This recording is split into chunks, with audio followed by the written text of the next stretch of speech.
Good morning, or whatever time of the day it is that you happen to be watching this. It's a beautiful blue-skied sunny morning and we are out doing chores. The cow is being milked, we're filling up waterers, bringing hay around. But we're going to work on a few other projects today.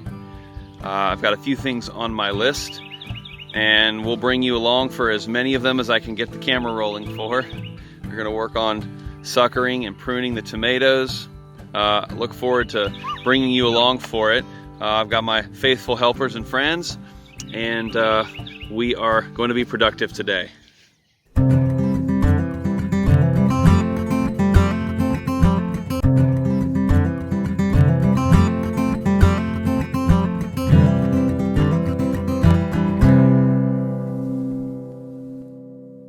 If you joined us for our last video, we were putting the tomatoes into the garden and we've been faithfully watering them. And so today I'm going to be working on setting them up to the next step. That first day when I planted them, I didn't quite get the opportunity to finish as it was kind of late in the afternoon. One thing that we're going to do today is we're going to mulch our plants, and I'll show you what that looks like. What we do is we take pine straw that we gather from our land here. The kids are great at filling up a wheelbarrow of pine straw, and we pile the pine straw around the plants. Now, what does that do? Well, it creates essentially a guard around the soil. When you water or when it rains heavily, it can erode the soil around your plants, exposing the roots. And so by piling up mulch, and we usually do it at least twice in a season, maybe more, that creates kind of a bit of a guard of the soil. Not only that, but it allows for it to stay a moist environment. So then the heat of the direct sunlight doesn't immediately evaporate everything. It kind of gets a bit of a steam and it keeps the soil moist underneath it.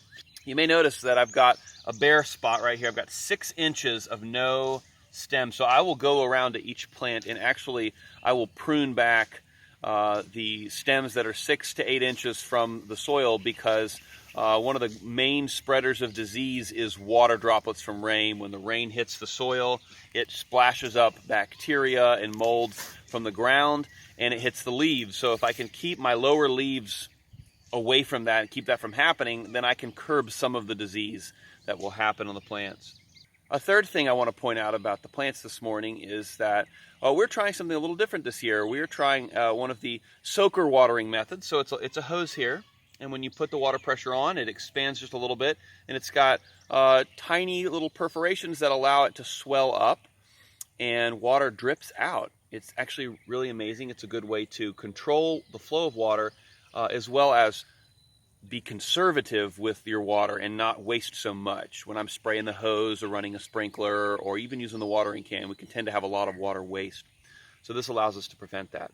Another project for today is getting our potatoes into the ground. Now, if you're thinking that I'm a little late on planting them, you're probably right, but better late than never.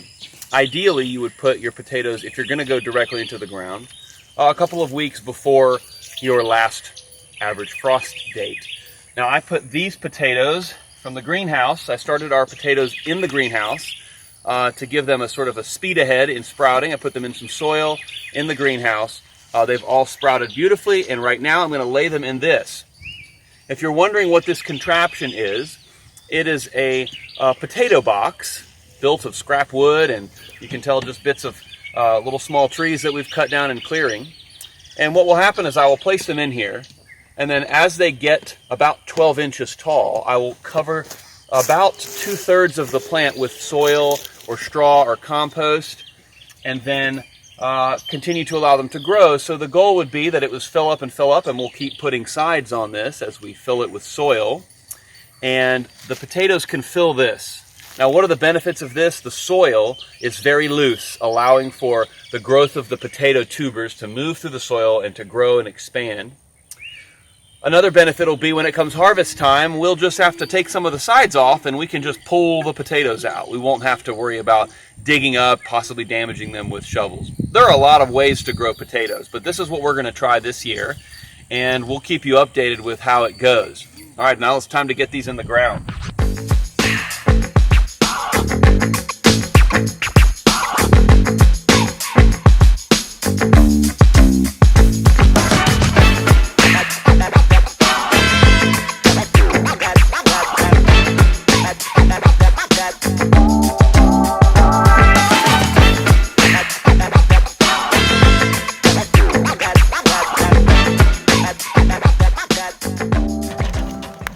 are interested in organic gardening, then of course you know that you have to find some different ways to fertilize your garden.